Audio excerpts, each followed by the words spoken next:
Alexandre Dubé. Toute dernière minute, le président américain a annoncé un sursis de 3 jours pour ses tarifs. Lui, il avance qu'il a une entente avec le Canada, là, qu'elle n'est pas encore mise sur papier, là, mais ce serait imminent.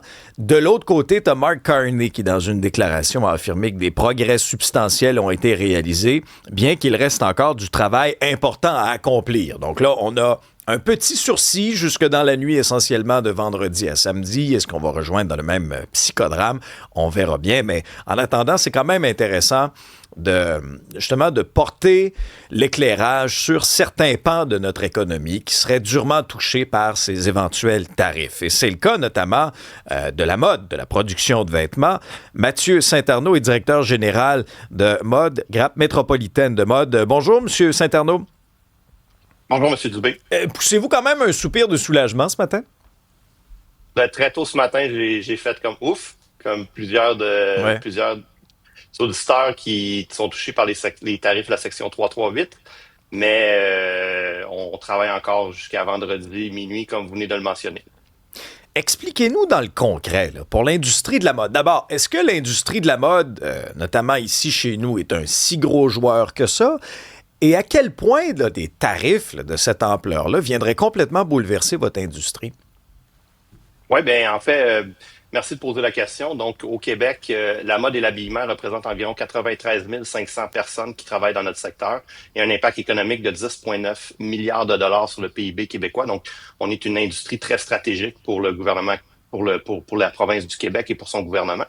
Ceci étant dit, les tarifs de la section 338 là, qui sont repoussés dans la nuit de vendredi à samedi impactent précisément les vêtements qui sont fabriqués au Canada. Donc, on a encore ici, localement, une capacité de production de vêtements.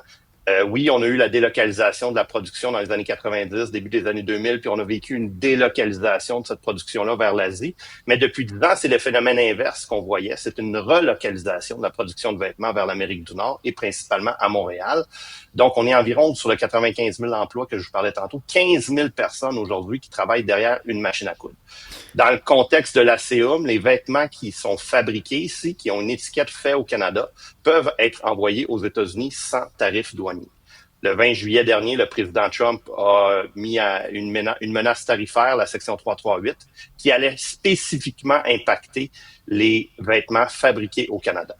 C'est un de nos avantages clés de pouvoir fabriquer ici localement et envoyer aux États-Unis. Comme vous pouvez vous en douter, ça coûte beaucoup, beaucoup plus cher à fabriquer un vêtement localement que le faire fabriquer en Asie. Mais si je le fabrique localement, un des avantages que je vais avoir, c'est de l'envoyer aux États-Unis sans tarif douanier. Et donc, la section 338 impactait directement ces vêtements-là. Et donc, la conclusion aurait été assez simple. L'entreprise qui fabriquait localement aurait délocalisé sa production vers l'Asie pour affronter un tarif entre la Chine et les États-Unis ou entre le Vietnam et les États-Unis à son entrée aux États-Unis. Ben oui, parce que là ça aurait été quoi? L'industrie de la mode, ça aurait été 50 %. Là. Ben en fait, mode, accessoires, textiles, chaussures, bottes, c'était 50 Okay. Là. Alors, faisons juste un petit calcul rapide. Là. Ajouter 50 % au prix là, d'un vêtement ou d'un accessoire. Là. Oubliez ça, là. Vous êtes plus compétitif pantoute, là. Vous avez parfaitement raison. Je peux vous donner un exemple concret. Oui. On envoie de Montréal, donc des entreprises de Montréal, pour environ 90 millions de dollars US par année d'habits pour hommes vers les États-Unis. Donc, ce 90 millions-là auraient instantanément disparu parce que ces entreprises-là auraient fabriqué leurs vêtements ailleurs dans le monde pour affronter un tarif entre ce nouveau pays-là et les États-Unis à un coût de production qui est significativement moindre et donc un impact tarifaire qui est moindre. Mais est-ce que vous pourriez éventuellement vous lier avec d'autres pays pour ces exportations-là, pour créer des liens d'affaires? Est-ce que ça se pourrait qu'on se libère ou qu'en tout cas qu'on diminue ça avec les États-Unis pour aller ailleurs? Ben en fait, faut toujours dans notre secteur, puis je pense que c'est dans d'autres secteurs, c'est la même règle qui s'applique, c'est ce qu'on appelle la règle d'origine. Donc, si vous regardez à l'intérieur de vos vêtements, si vos vêtements, c'est écrit fait au Canada, fait au Vietnam, fait en Chine, c'est toujours entre le pays d'origine et le pays destinataire que le tarif va s'appliquer. Donc, même si on fait passer, par exemple, le vêtement du Vietnam au Canada puis du Canada aux États-Unis après, c'est toujours le tarif entre le Vietnam puis les États-Unis qui va s'appliquer. Donc oui, le Canada a des accords de libre-échange, des accords commerciaux. On en a un avec l'Europe, on en a un avec l'Asie, on en a un avec les États-Unis et le Mexique qui est en très pleine discussion présentement. On en a un avec le Royaume-Uni. Donc, on est capable d'exporter et d'importer avec ces pays-là sans tarif douanier dans notre secteur pour des produits qui sont faits au Canada. Donc, on pourrait essayer de changer nos partenariats plutôt que de continuer de transiger avec les États-Unis?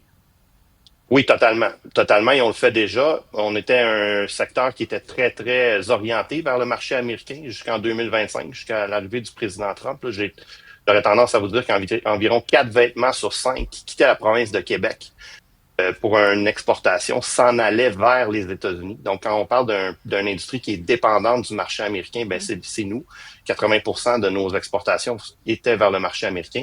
Mais diversifier une exportation, diversifier son marché, surtout pour une petite et moyenne entreprise qui est habituée de fonctionner avec le marché américain, où est-ce qu'on comprend la monnaie, où est-ce qu'on parle la même langue, où est-ce qu'on travaille dans les mêmes fuseaux horaires, où est-ce que c'est facile d'accès, qu'on peut y aller en avion de façon très rapide. C'est pas toujours la même chose si je vais aller travailler, par exemple, le Japon ou je vais aller travailler l'Allemagne. Donc, je vais avoir besoin de plus d'investissement.